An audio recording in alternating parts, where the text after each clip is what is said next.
Okay, y'all, let's get started today. So the big thing is we have a test coming up both tomorrow in lab and on Thursday here in class. So in lab tomorrow you'll be doing the coding portion of the exam. There's 2 coding questions.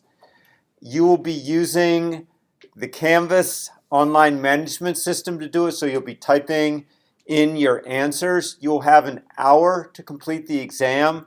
I decided no terminal window. The reason is it completely defeats the purpose of a cheat sheet. I can't stop you from going anywhere on the internet if you are in a terminal window. So perhaps that will be less stress anyhow. In the past, people have trying to get their programs completely changed things and done all kinds of strange things. What I'd really like to see is just how you think the program should be solved, and if so, it will also better correspond to how you will be taking coding questions going forward. So, except in 302, you'll have to do it by hand, probably like you did in 102. I just find, as I said the last time, being able to type is both generally faster for you. You can move things around,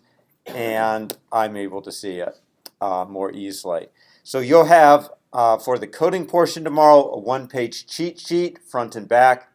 I'll get in a moment, okay? So, got it. So 1-page cheat sheet, front and back. As I said, 2 coding questions. It covers everything up to hashing tables on the coding portion. So you won't be responsible for hash tables on the coding portion. You're responsible for everything else. Not responsible for pointers on the coding portion either. So everything up to hash tables, not including hash tables for the coding portion. You'll have 1 hour. The 8 o'clock and 12:20 sections will start immediately at the beginning of the lab section. The 10 o'clock or the 10:10 section will actually start its exam at 11:05. So for the 10 o'clock section, you will start lab 5 for the first hour. The reason for that is we don't have enough TA support to give you the exam in the first hour on the 10 o'clock. For the other 2 lab sections, you'll do the exam for the first hour, then you'll be doing lab 5 for the second hour. And I can tell you lab 5 is pretty complicated, so what the TAs have to tell you about lab 5 will be very helpful. I think that lab 5 also, the complexity of the labs start to jump up a little bit in terms of how big they are, how much code you have to write. For Thursday, in class, paper exam, you'll have the whole class period to do it. On that one, there's not really a lot of coding. There is like a class declaration problem on the exam, but for the most part, it's reading code, being able to show me how to compile stuff, knowing concepts. You're responsible for all material up to and including today. So there will be questions on pointers. There will be questions on hashing. There will definitely be questions on things like hexadecimal operations, bit operations. So a bunch of stuff from hashing and pointers on the paper version. So that was an 8-question one. No cheat sheet for that. That is closed note, closed book. So questions. This gentleman. Can I answer? Okay. The cheat sheet, I did get one question. It can be either handwritten or printed front and back. If you can read 7-point font, that's fine with me. Okay? You make that font size as small as you want. Okay? You just can't bring a magnifying glass. Okay? Yes? So we're not expected to use any pointers on the coding portion, right? Correct. No pointers on the coding portion. Yes? Pardon? No. Hash tables are not on the coding portion. They are on the paper version. Other questions? Yes. Oh, thank you. Size of the cheat sheet, 8.5 by 11. I guess that's yeah. Yes. Like Yeah, like that. Two different cheat sheets, One for Wednesday, one for Thursday. There's no cheat sheet for Thursday. It's closed note, closed book. But in answer to your question, yes, you do use two different cheat sheets. None for Thursday, one for Wednesday. Okay, sorry, I'm a bit of a smart aleck. Okay, other questions? Sorry, please don't hesitate to ask questions. Other questions? Okay. So today we are finishing up talking about pointers.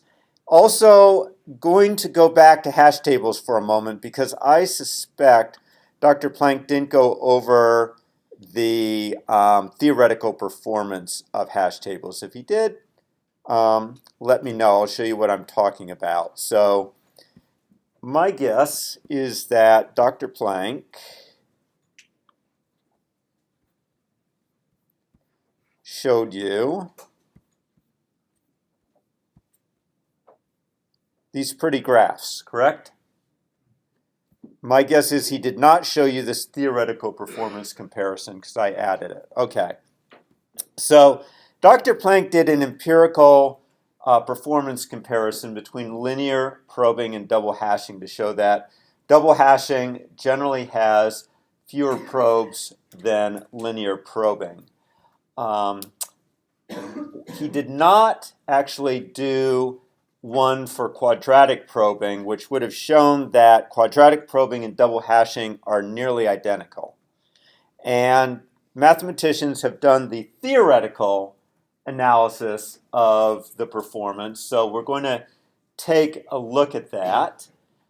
So let me give you the headline first. The most efficient hashing scheme, if you have enough memory, is separate chaining. So if you have enough memory, separate chaining is both the most efficient hashing strategy and it's the simplest to implement. If you have restricted memory, such as on a smart device like a cell phone or small chip embedded devices or sensors like Fitbit, then you might need to use quadratic probing, okay, because it tends to be more memory efficient. So the drawback of separate chaining is it's not particularly efficient with memory. The open addressing schemes, which are linear probing, quadratic probing, and double hashing, they're much more memory efficient. So you generally use separate chaining unless you're constrained with memory. So we'll see why. So if we look here, we have the three operations. Actually, we do not have delete, but it turns out that delete is a function of successful and unsuccessful search. Essentially, it's the same cost as successful and unsuccessful search. So there's no delete up here, but that's because its cost is the same as for successful search and unsuccessful search. And the reason is that delete performs a search followed by a constant time delete operation. So the time for delete is dominated by the search. Okay, so in general, so the L is the load factor. Remember, the load factor is how full the table is as a fraction from 0 to 1. So if the table is 50% full, your load factor is 0.5. Okay, so for separate chaining, you can see that as long as your table size is roughly equal to the number of data elements you're going to insert, then the expected time for an insert is 1. That's actually because that's assuming you don't even search. It just assumes you do an insert at the very end, so it's always constant time. With linear probing, you can see that it is this formula here. So it is 1/2 of 1 plus 1 divided by 1 minus L squared. You can see that for quadratic probing, the squared factor gets eliminated. And you can see for double hashing that the plus 1/2 gets eliminated. Okay, so the first takeaway from this is the reason quadratic probing in practice is preferable to double hashing is on average double hashing only saves you 1/2 of a probe. And in fact, you can see for all three operations, quadratic probing on average requires only 1/2 extra probe than double hashing. So why do we say that in practice quadratic probing is better even though it requires an extra 1/2 probe? Why is quadratic probing still faster even though it takes an extra 1/2 probe? Yes? Less lines of code. Let's see. There are fewer lines of code executed, but can you be a little more specific about why? Okay. Yeah, I mean, you only have to compute one hash. Very good. So the problem with double hashing, you have to compute 2 hash functions, and the cost of computing that second hash function is much greater than the cost of that extra 1/2 probe. So in practice, double hashing takes more time than quadratic probing because the cost of that second hash function to compute it is greater than the cost of that extra 1/2 probe. So in practice, people use quadratic probing. So now the question is it really the case that quadratic probing is so much better than linear probing? So if you go down here, you can see, looking at the load factor here is the most that Dr. Planck ever made it was 0.5.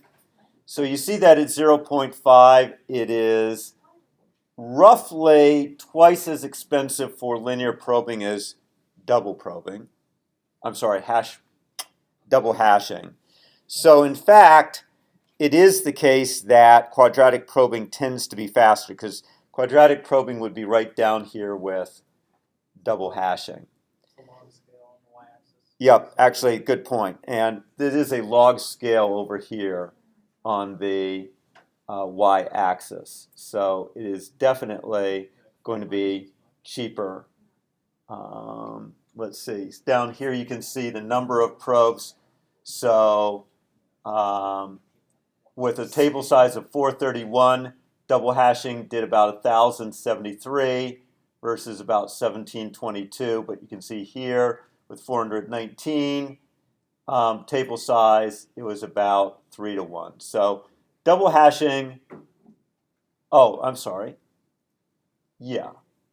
So double hashing consistently fairly low, whereas linear probing consistently much more. Okay, if you look at the problem with linear probing, it is this 1 minus L squared factor. Okay, so if we take a look at what 1 minus L looks like,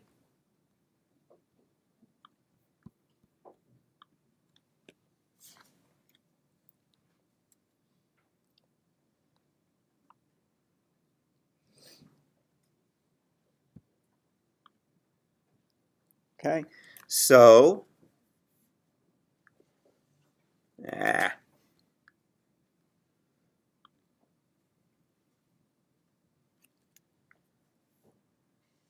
nope, still not getting it. See if that works. There we go. Okay, so here we have a load factor going from 0 to 1. This is L. This would be 1 divided by 1 minus L. Okay, so with a load factor of 0.5, this is going to be 2. So right here, it is 2. At 0.25, we are dividing 1 by 0.75, which gives us roughly 1.33. Okay, at 1/8, 0.125, it is 1 divided by 0.875, which is going to be very close to 1. Okay, at a load factor of 0, it is 1. At 0.75, it is 1 divided by 0.25, which brings us up to 4. So what's happening is it's getting kind of parabolic like that as you approach 1. Okay?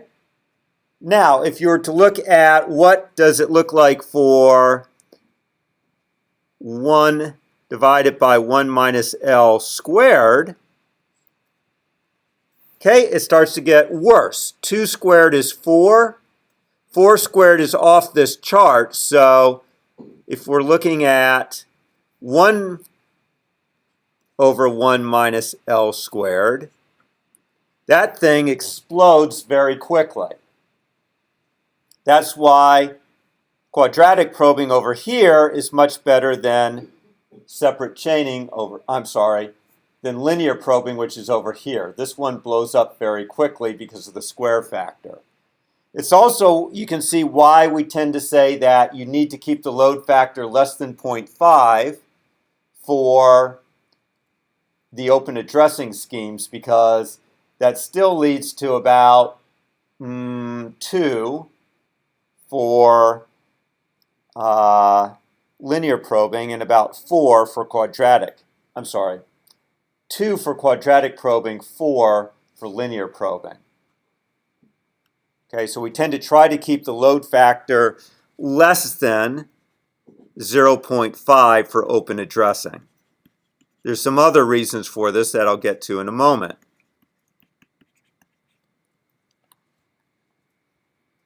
Okay? What's that? Pardon? No, what was that last bit back there on the table? This. Okay. Okay. Okay. So at any rate, 1 is better than what you're seeing over here. Okay? It's generally a minimum of 1 for open addressing. It's always a minimum of 1, and it grows from there. That's why separate chaining is better. So for successful searches in separate chaining, you have 1 plus, which is the probe to the bucket, plus you're going to have to search roughly half the list. That's why it's L divided by 2. So if the load factor is 2 for separate chaining, meaning there's roughly 2 entries per bucket, you'll have to search half of them in general for a successful search. So that would give you 1 plus 1 or 2. For an unsuccessful search, you obviously have to go to the end of the list. So that would be, L would give you the average length of the list, so it would be 1 plus L for separate chaining. We're not going to bother to try to derive these numbers. They're much more complicated, and mathematicians have done it. But again, you see the dreaded divided by 1 minus L and 1 minus L squared. Okay, you can see here for quadratic probing, it gets something down to the natural log. But again, the smaller L or the larger L gets, the bigger this term right here gets. Okay, although it is true that the smaller L is the bigger that term, but in general, the smaller the L, the better. Okay, and for unsuccessful search, this is it.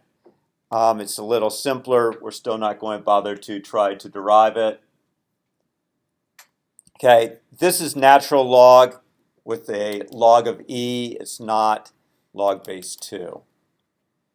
Okay, but again, the big point here, separate chaining is faster in general. Okay, and the second major point is after you get past about a load factor of 50%, all open addressing schemes start to go bad. Okay, they start to go up rather fast. So you try to keep the open addressing schemes with load factors less than 0.5. And if they are in danger of going over 0.5, you typically resize the hash table and then you rehash all the keys because the table size has changed. Okay, so it turns out, what's the problem with linear probing? It has a problem with what's called primary clustering, which means that keys can cluster around the initial probe location. It turns out, though, that with quadratic probing, it gets what is called secondary clustering, which is clustering around the secondary locations. It's just that the clustering around the secondary locations that you search generally isn't too bad. Okay. And with quadratic probing, it is the case that as long as the hash table is less than half full, you are guaranteed to find an empty bucket. If the load factor is greater than 50%, you may not find an empty bucket even though one exists. Okay, I'm not going to go into why that is the case. You'll have to take it on faith, but that's another reason why we try to keep the load factor less than 0.5 for quadratic probing, because it guarantees finding an empty location when the table is less than half full. Okay. Whereas, as I said, if it's greater than half full, there might be an empty location. Quadratic probing won't find it.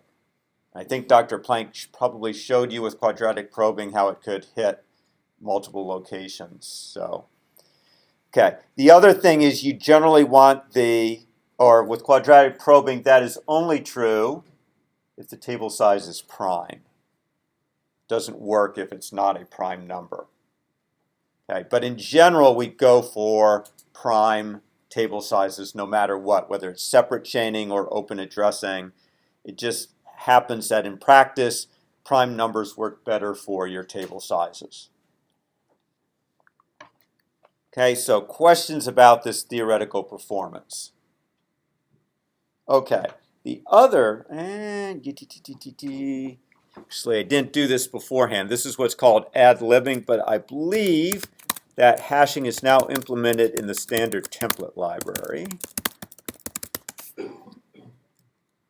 Yes, there is now an std : hash, so we will get in a week or so to something called maps, but it turns out that the standard template library does implement hash tables. So we'll probably talk about that a little bit next week. In general, though, you don't have to implement your own hash tables because they're done for you by the standard template library. But you need to know how they're implemented because sometimes you still have to do it. Okay, so we're done with hash tables unless we have questions. Yes?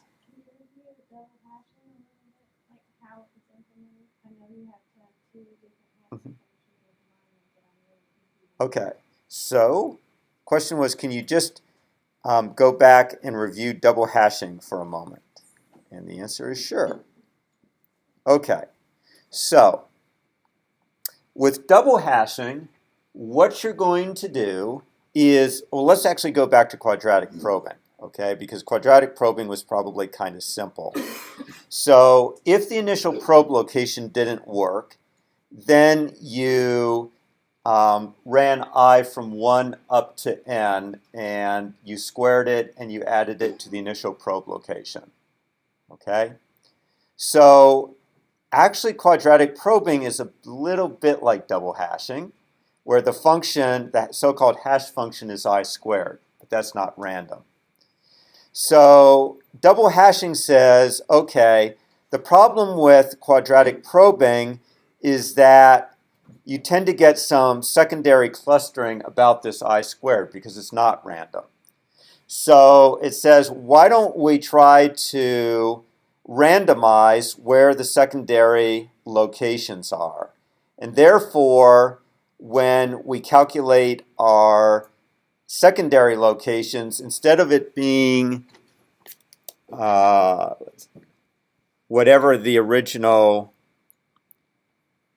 so instead of it being, going back here, so instead of the hash function being, I want to make sure I do it the way that Dr. Planck did. Okay, very good.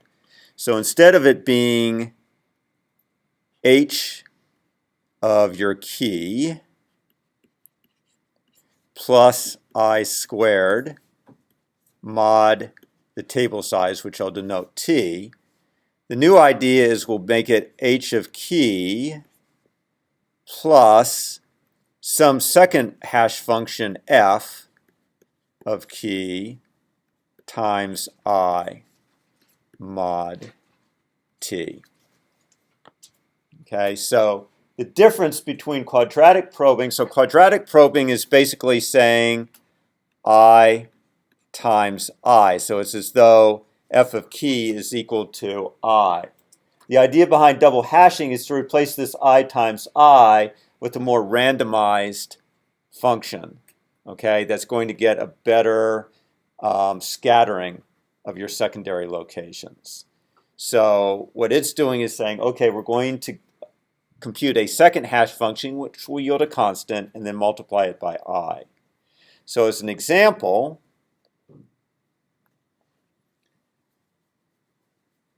what Dr. Planck is going to do is, let's see, he's going to, in this case, have his second hash function be ACM hash. And I think his first hash function is DJB hash.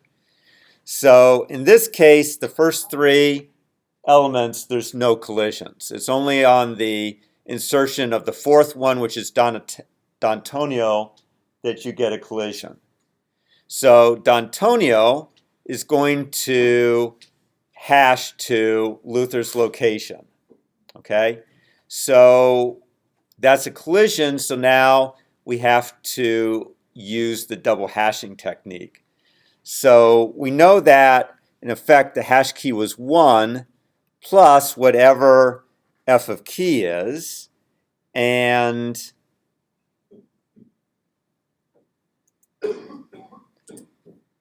H2, so if you use ACM hash on D'Antonio, it will yield this value right here. Okay, when you mod that with 10, you get 9. So effectively, it's going to become 1 plus 9 times I mod t at this point. Okay, so you don't have to keep recomputing that second hash function. It is a constant. It only depends on the key. Okay, so at this point, you would just be going from I equals 1 up to n, multiplying it by 9. Okay, so in this case, when we have I equals 1, we get 1 plus 9 is 10. The table size happens to be 10, so we end up putting D'Antonio in location 0. Okay, next comes Frenchy. When we calculate Frenchy's value, you can see 2 is going to collide with Binky. So again, we calculate the second hash function for Frenchy, and that one ends with a 7. So in effect for Frenchy, it's going to be 2 plus 7 times I mod 10. Okay, so it is, with I equals 1, we get 2 plus 7 mod 10, which is 9 mod 10. So Frenchy ends up in 9. Okay, and then finally, Baby Daisy, he's done it so that she's going to collide again with Binky because Baby Daisy is 2. So again, when we look at Baby Daisy, her hash function is, second hash function is 9. That's different than what it was for Frenchy, which was 7.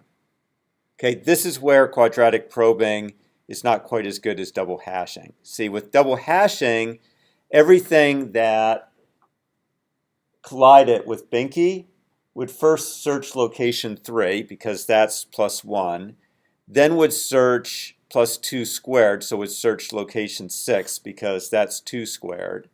Then would search 3 squared, which is 2 plus 9, 11. It would search 1.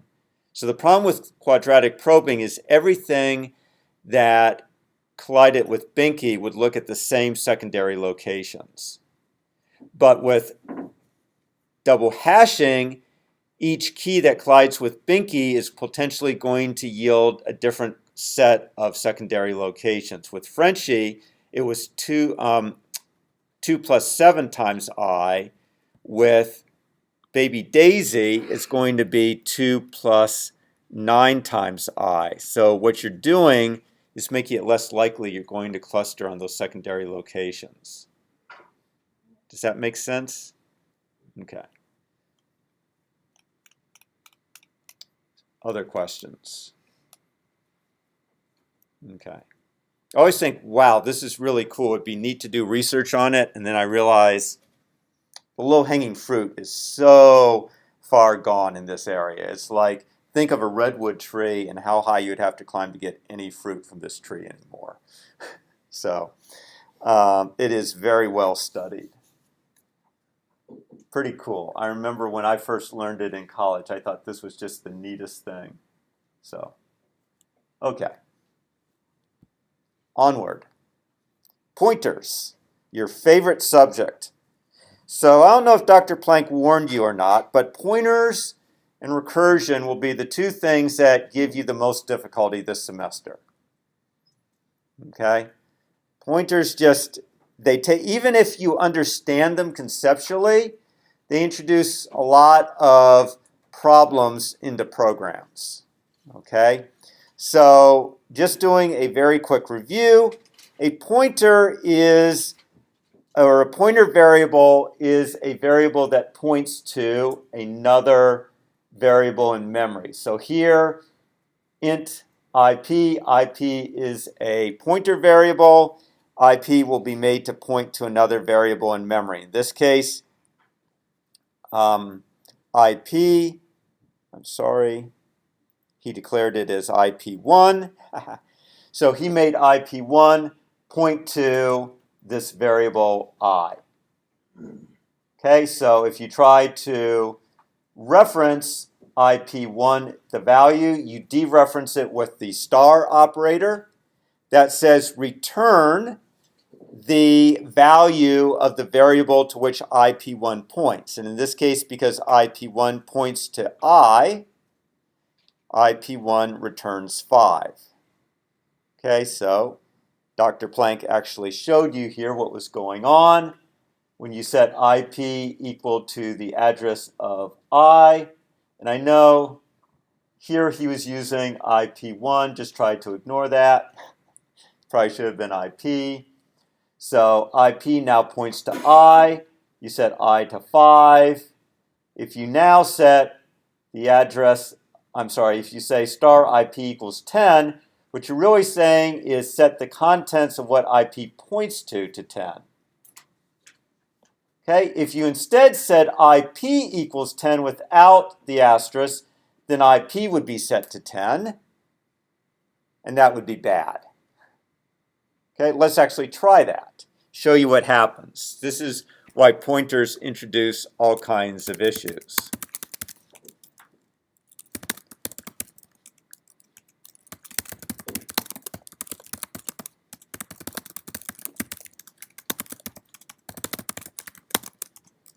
Okay, so we're going to have int I, we're going to have int star IP, we're going to say I equals 5, and what we really mean to do is set I to be 10, but we accidentally forget the asterisk. Okay, so now we try to print I equals,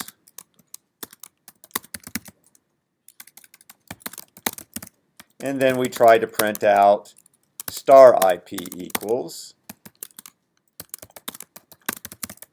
And let's have a go with this.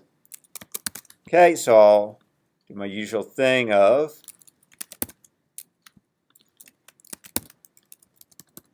okay, you can't see it all. There we go.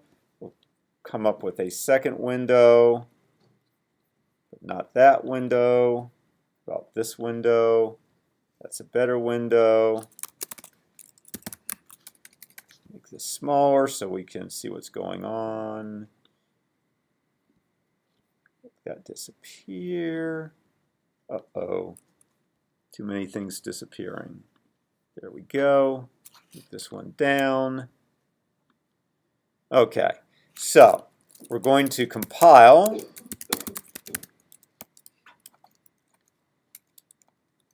the program you see on top.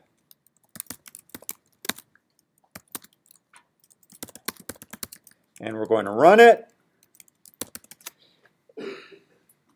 And we see that we got something completely, what the heck? That's impossible.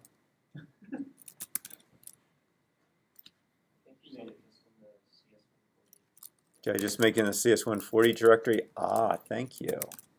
You are correct. So nice to have more than one set of eyes on things.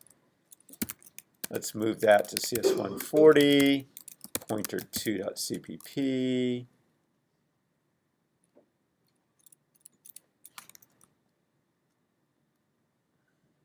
Wait, what's going on? Yes. So move pointer.cp to play pointer2.cp. Good. Move pointer. Okay. Good. Now let's compile pointer2.cpp. It actually generated an error. That's pretty good. C++ compiler's gotten better. All right. Okay, so it actually, in the past, what would have happened here is, in the past, it actually would have permitted me to assign 10 to IP, and then it would have crashed. Okay? To force it to crash, I am going to do something which would definitely show you that you had made an error. So I'm going to force it to the compiler to think that it's a pointer and run it, and segfault. Get familiar with segfault. It is going to become your friend or your frenemy or enemy, actually. So what happened when we assigned 10 to IP rather than star IP? It said that actually the address of the variable to which IP points is 10. That's not true. 10 is what we call restricted memory. The operating system sits in location 10. So when you try to access memory that doesn't belong to the program, in this case operating system memory, you get a segmentation fault. Okay? So that tends to be problematic. So, but at any rate, the point I was trying to make is the reason that you have to say star IP equals 10 is because that is different than saying IP equals 10. In this case, star IP says to change the value of the variable to which IP points. In the second statement, it says change the value of IP itself. Okay? So let's do something else that's common. We are going to fail to initialize IP. Okay? Let's see if the compiler warns us about that. It doesn't. And in that case, it kind of worked.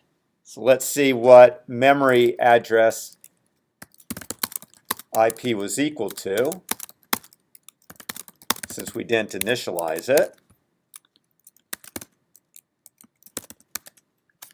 Okay, it's equal to some random memory address.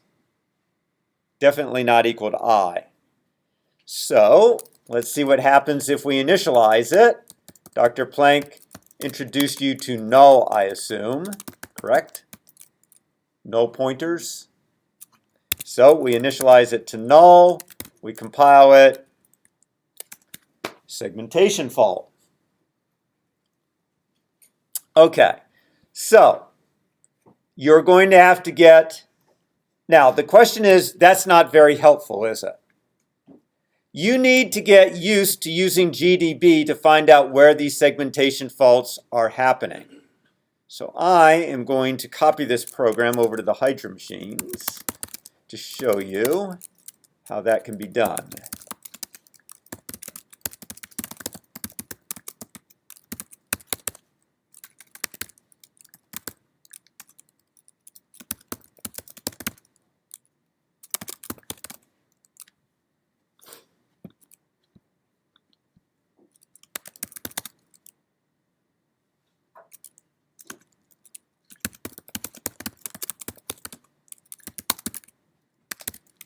It doesn't work on the Mac. GDB is not easily used on a Mac. That's why I'm changing it over. Okay, so here's my program. Again. Now I'm going to compile it with the G option. Run it using GDB. And that's much more helpful. Notice it says program received signals segmentation fault, but now it tells me it occurred at line 11. So that's a lot of help. Now I know where the segmentation fault occurred, and if I print the value of IP, oops, 0x0, which is operating system territory. So segmentation fault. Okay. So, Dr. Planck warned you about something called a memory leak. Okay, so let's get rid of I now for a moment. And he showed you how you could create new memory. Okay, so we set IP equals to 5. And we're going to print IP. Okay, and we'll print IP's address. Now we'll get a new int, set IP equal to 10, print it out again. Okay, so pretty simple. Of course, I'm changing this on the wrong machine. Let me take this and get onto the Hydra machines.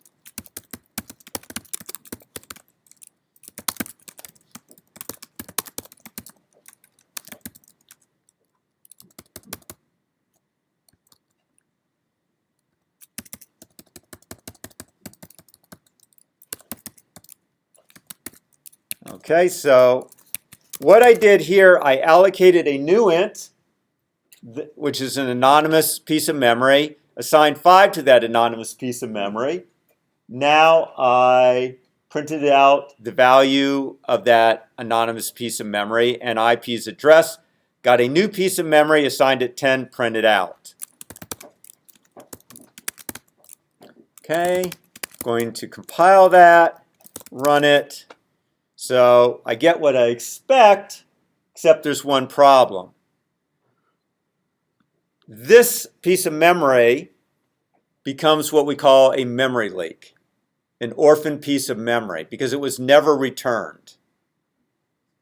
Okay? Normally in the programs you write in this class, that won't be an issue. In long-running programs, it causes your program to eventually run out of memory if you forget to return your allocated memory to the memory allocator. Dr. Planck talk about the heap? Or did you talk about the heap in 130? Okay. So normally, stack frames are allocated on the stack. So functions, local variables, they're allocated on the stack. They're automatically deallocated when the function terminates because the stack frame is popped. But the new operator allocates memory from what we call the heap. If you do not return memory to the heap, when you're done using it, it gets lost, it gets leaked. And the memory allocator can never reallocate it. You forget to return memory enough times to the memory allocator, you'll run out of memory. New will fail. Okay, you'll get an exception, your program will end. Okay, Amazon crashes or eBay crashes. And the CEO of eBay pretty mad because right now thousands of customers unable to use eBay because your program crashed. The reason I use the words Amazon or eBay, those servers need to stay up indefinitely, meaning you can't have them running out of memory. Okay, so you have to get used to the delete command. So before we allocate a new one, we say delete IP, which returns its memory to the heap. Okay, so you need to, when you're done using heap allocated memory, this is so important, we are going to write it down for you. When you are done using heap allocated memory,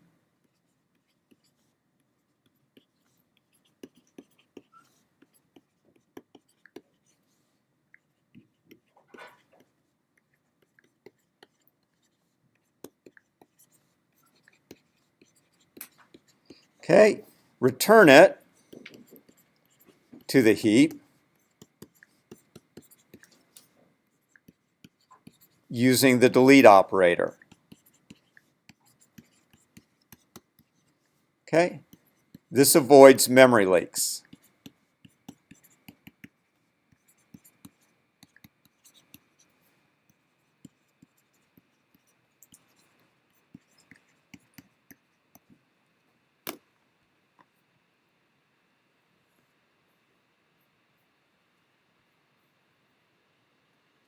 Okay, here's another problem. It's called a dangling pointer. So let's show you what the problem is with a dangling pointer. So Dr. Planck calls his things, I'm going to use P1 and P2 because I find that a little easier to think about. He finds it easier to think about IP. Okay, so we're going to set P1 to be a new integer. We're going to set P2 to be equal to P1 so that P2 also points to that new integer. We are going to set P1 to 5 and we will print out P1.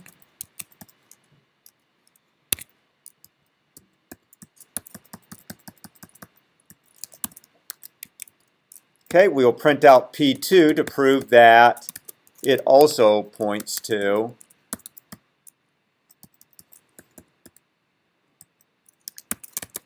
the same thing. Now we will delete P1.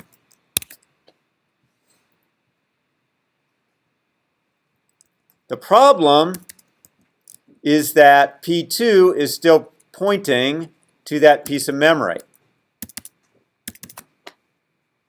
So we have what is called a dangling pointer right now because P2 still points to that dangling piece of memory.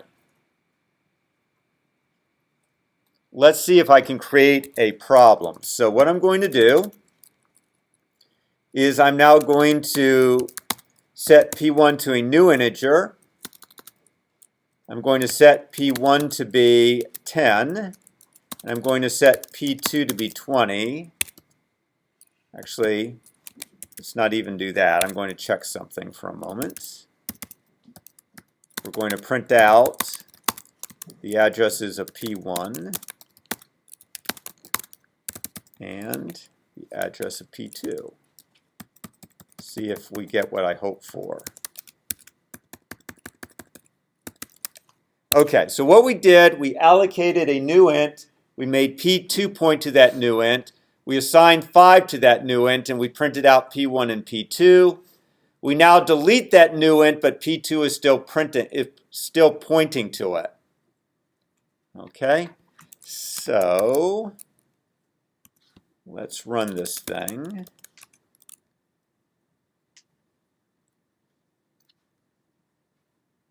What doesn't it like? Yeah, I did. Thank you.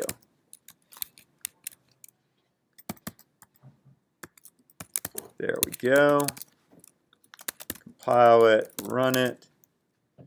Okay, great. I got what I hoped for. Notice that when I allocate a new P1,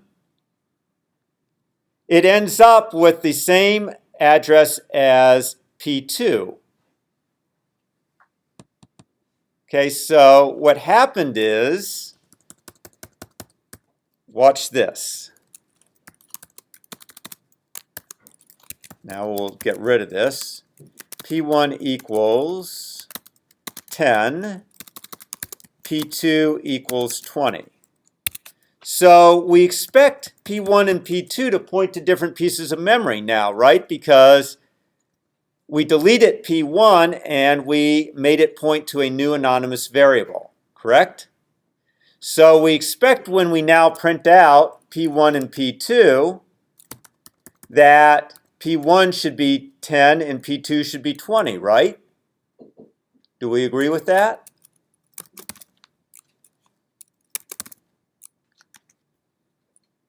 Okay, let's see if that's what happens.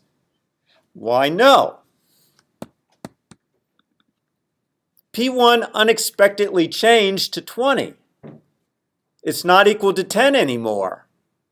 How can that be? Because I set P1 to a new int, set P1 to 10. How did it change?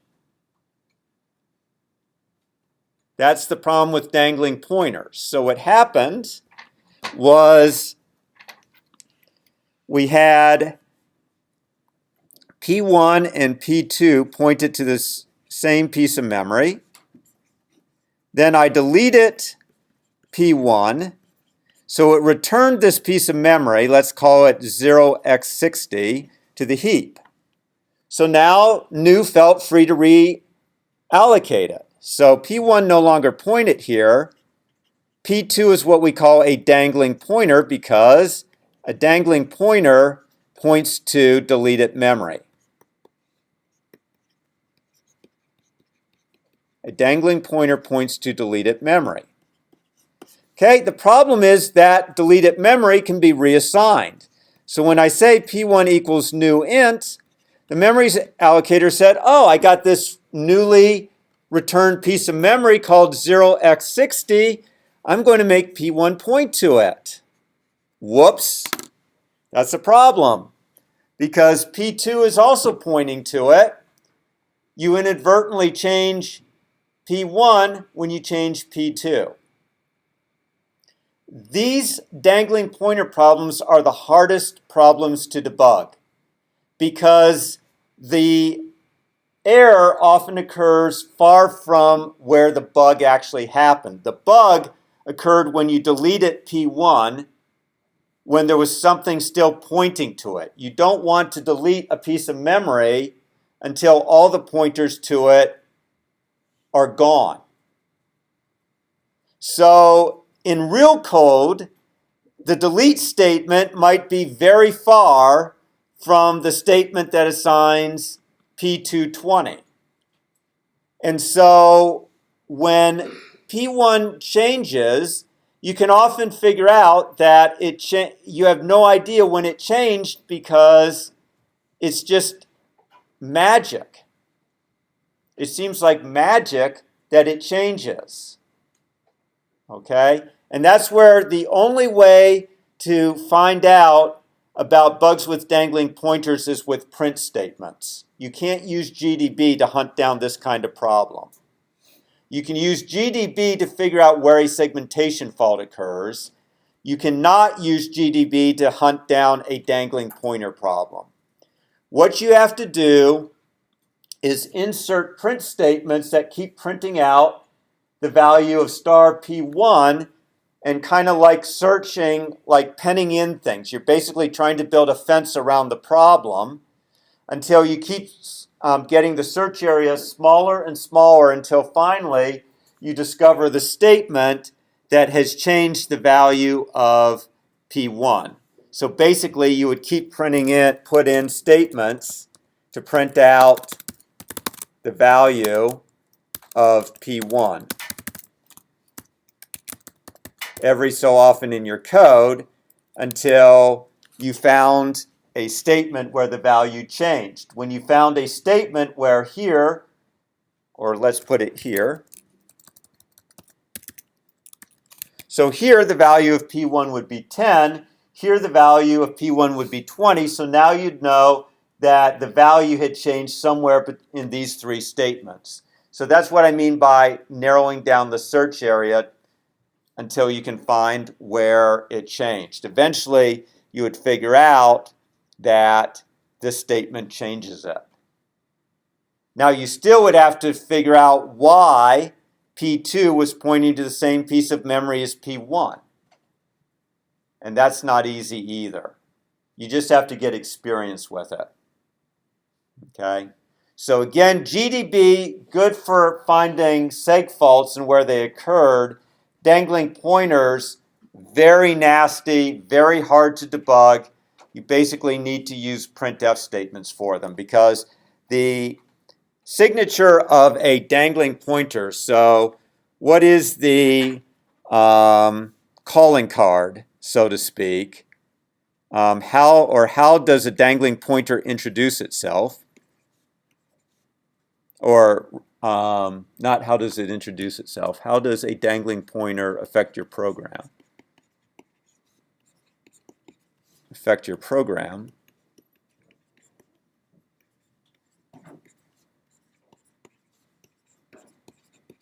Okay, answer, it unexpectedly changes the value of a variable.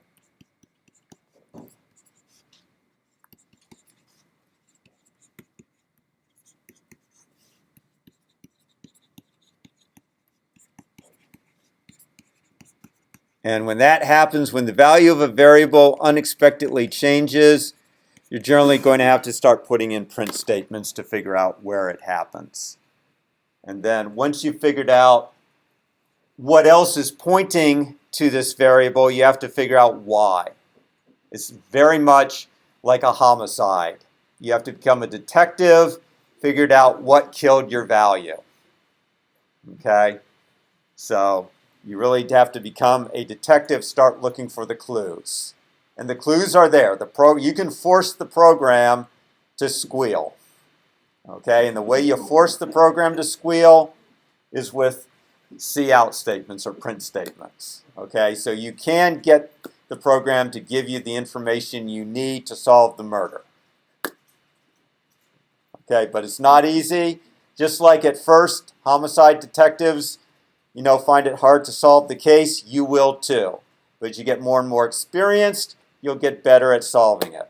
Okay? So don't despair. But this is why pointers introduce so much uncertainty and complexity into your program. Dangling pointers are just a nightmare. Okay? So, questions about this?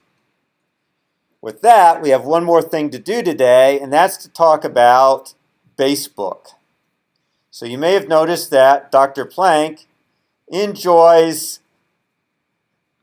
changing names around. So he has Zark Muckerberg writing Basebook to replace Facebook. I don't know. Probably to show you that it's a pun. I don't know. That's how you do left and right. I feel like you did that in paint. Oh, I see. Why do you do left and right? That's a good question. I have no idea. That's a very good question. That's how you have to do it in LaTeX. Right. I think the answer is I have no idea. It should have just been regular quotes. Okay, so what you're going to do is Facebook actually kind of operates like this. You have a lot of cell phones, and what they're doing is they're sending information to a central server program back at Facebook. And that server program is doing some processing and then sending information back to each of the iPhones, okay? So let's say you have text messaging. The text message goes to the server program. The server program figures out which iPhone it should go to, and it writes to that program. So you would be surprised to find out how simple and boring these server programs are. they typically just involve, they look like they're writing lines of input and reading lines of input. Okay, when you get to 360 and 365, you will see that. So what Dr. Plank is going to have us do is write the quote server program, except we're going to make it simpler by, we're just going to read lines of input to standard in. We're going to write our lines of output to standard out. So Zark, our fearless leader, is going to have Basefook initially support 4 things. So each person can provide a name, their mood, another person with whom they are in a relationship, which doesn't have to be reciprocated, and a list of friends, which also doesn't have to be reciprocated. Okay, so Dr. Plank illustrates his thing with Gone with the Wind. How many of you have not heard of Gone with the Wind? I imagine a few of you. No? Okay. So you all know about the love triangle between Rhett and Scarlett and Ashley. So again, Dr. Plank, pretty funny. So his mood for Scarlett O'Hara, petulant and angry. Mood for Ashley and Wilkes, you can see what Dr. Plank's evaluation of Ashley Wilkes is. His evaluation of Melanie Hamilton, the 4th person in this thing, pious, and Rhett Butler, amorous. So, seems that Rhett and Scarlett agree that they're in a relationship with each other, and that Ashley and Melanie agree they're in a relationship with each other. So Scarlett thinks Melanie is her friend. Melanie thinks Scarlett is her friend. That's a big mistake, as we learn in Gone with the Wind, since Scarlett is trying to get Ashley. And Ashley really would like to convert Ashley from a friend to a in relationship with. Yeah, but we're talking intimate here with Dr. Plank. Girlfriend, boyfriend, or significant other kind of thing. So at any rate, the commands we have are new person, which adds a new person to Basefook. We can add a friend to a person. We can have a person change their in relationship, and we can change their mood. We can't remove friends, apparently. We can only add friends, change relationship, and change our mood. So he is going to introduce. So the commands we have to support are new person, mood, in relationship, add friend, and query, which gives us information about the person, their name, their mood, who they're in a relationship with, if they are in a relationship, prints the mood of the other person as well, and we also any friends that they have. Okay, so this is what we have to support. We have to write a server that will support these commands. Okay, so here's some examples. It's always good to look at examples. Run new person, put in Scarlett O'Hara, and we do a query. Her mood is neutral. Okay, later on, you can see that we can add a relationship. So here we add Rhett Butler. Rhett Butler says he's in a relationship with Scarlett O'Hara. So when we query Rhett Butler, it says that Rhett is now in a relationship with Scarlett O'Hara, whose mood is neutral because her mood hasn't yet been set to petulant and angry. Okay? Then he changes Scarlett O'Hara's mood to impetuous, probably a good description of it. So now when we query Rhett Butler, we see that while Rhett's mood is neutral, Scarlett O'Hara's mood has changed to impetuous from neutral. Okay, and finally, if we add some friends,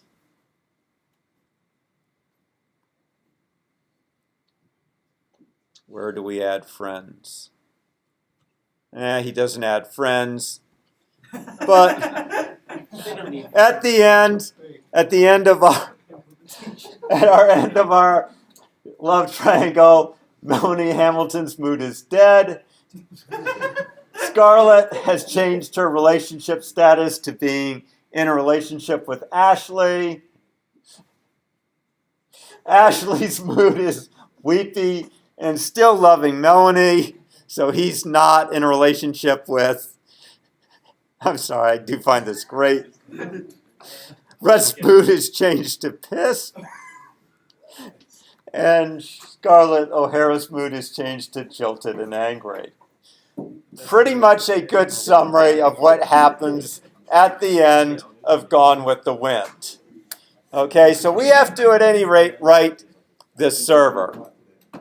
Okay, so what I'm going to do first is just show you kind of what happens with all of this. So at the end, what we're going to do is we have objects representing the different people. So we have an object that stores the name of the person, their mood, who they're in a relationship with, which is going to be a pointer to that person, and who their friends are.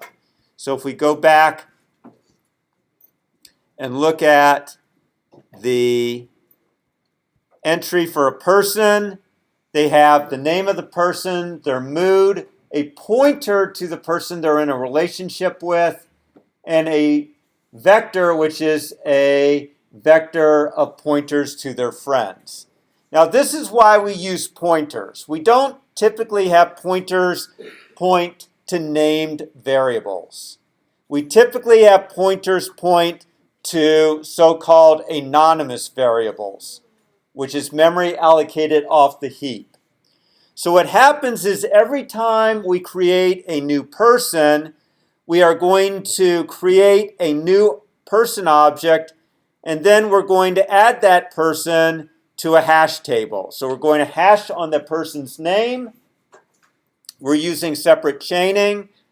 So our hash table is going to point to the different people. So at the end, you can see that entry 2 points to Rhett Butler. Entry 7 points to Scarlett O'Hara.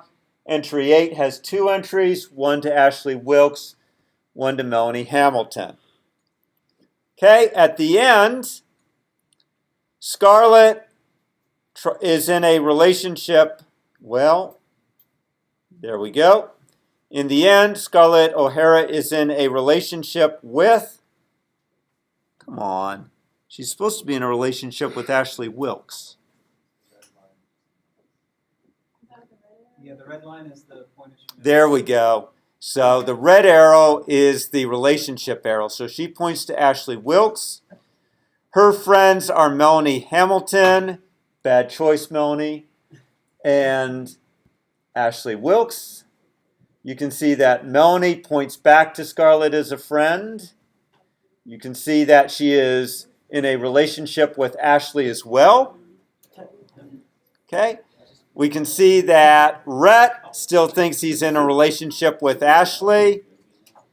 Rhett doesn't have friends, so it's empty. Okay, so you get the idea. The idea is we're using pointers for the in relationship and friends variables. So we're allocating these objects off the heap, and then we're making these objects point to each other through the in relationship and friends variables. Okay? So I won't expect you to actually be able to draw these diagrams for Thursday's exam.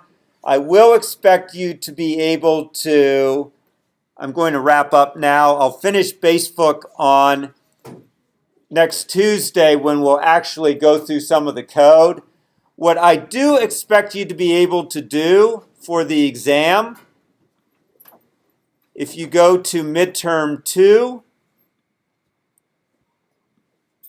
I do expect you to be able to answer a question that looks like number 2. I also expect you to be able to answer a question that looks like number 3. Okay, I told you today what a memory leak is, I told you what a dangling pointer is, and I told you what a seg fault is. So I expect you to be able to tell me on an exam what those 3 terms are, and I expect you to be able to read code that looks like this and give me the values back. I do not expect you yet to be able to draw me a diagram, as we will go over that on Tuesday. Okay, so good luck with the exam tomorrow, and I will see you on Thursday.